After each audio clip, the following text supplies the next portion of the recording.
Marcus Tullius Cicero was born on January 3rd, 106 BC, near Rome. The oldest son of a wealthy landowner of the same name, Cicero began studying at a young age in philosophy and public speaking. When his father noticed, he took both his sons to Rome to be taught, also where they could find greater social standing. At the age of 17, Cicero was in the military for about a year. Cicero's first appearance in court was made during the dictatorship of Sulla from 81 to 80 BC.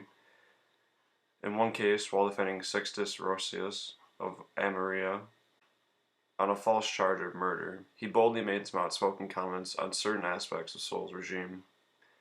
It would not be the last time Cicero spoke out about those of higher power. In 79 BC, Cicero left Rome to study in Rhodes, but also to avoid Sulla, as he was probably pretty mad about the comments he made about his ruling. By 76 BC, Cicero was back in Rome, where he married his wife Terentia, who was wealthy, and helped his social standing. In 75 BC, he held the office of quaestor, which brought him membership in the Senate, the highest council in the Roman Empire. In 70 BC, he achieved his first great success when he prosecuted Caius Varius for extreme mismanagement of government in Sicily. This trial made him famous and also cemented his position as someone who was honorable and would fight for the just cause even if it meant creating enemies.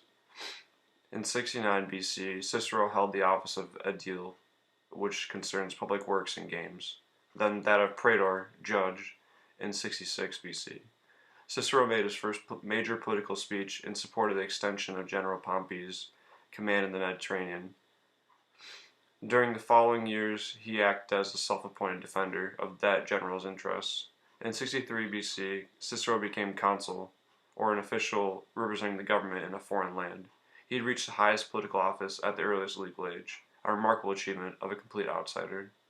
During his year as consul, what Cicero would consider to be his crowning achievement would be the finding and crushing of a conspiracy which centers on assassinating him and overthrowing the Republic. This conspiracy was called the Catilinarian Conspiracy, named after its leader, Sergius Catilina. He and the Senate sentenced the conspirators to death, which was not necessarily in their power to do so. Cicero would brag about this achievement of finding this conspiracy and destroying it before it came to fruition throughout the rest of his life. There is a quote from the time that says that he did not speak of his achievements without reason, but without end. In the years after his consulship, Cicero watched Caesar, Pompey, and Crassus form the first triumvirate, a powerful allegiance within the Senate. Cicero was given the opportunity to be the fourth member of the triumvirate by Julius Caesar, but he refused. He then publicly expressed dislike for the violent methods that Caesar used in his consulship.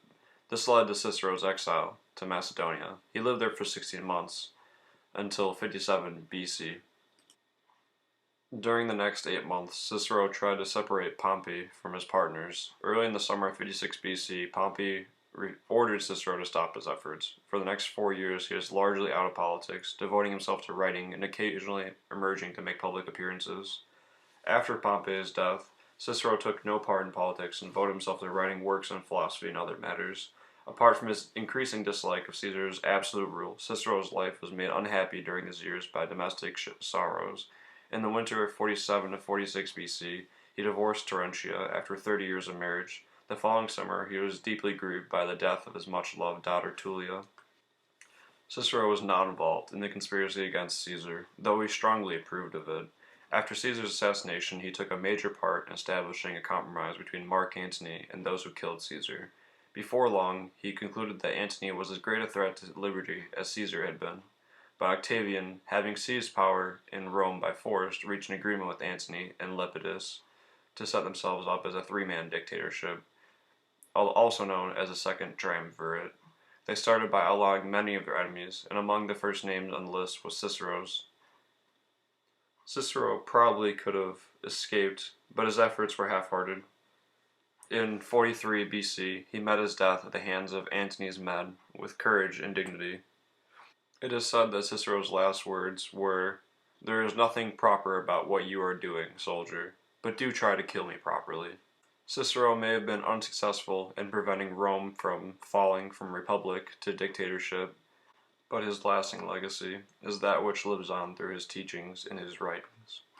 I decided for my project to read a collection of Cicero's writings with the titles of On the Ultimate Good and Evil, or On Ends, Tusculan Disputations, Book 1, On the Nature of the Gods, Tusculan Disputations, On Divination, Laelius, or On Friendship, and On Duties, Book 1.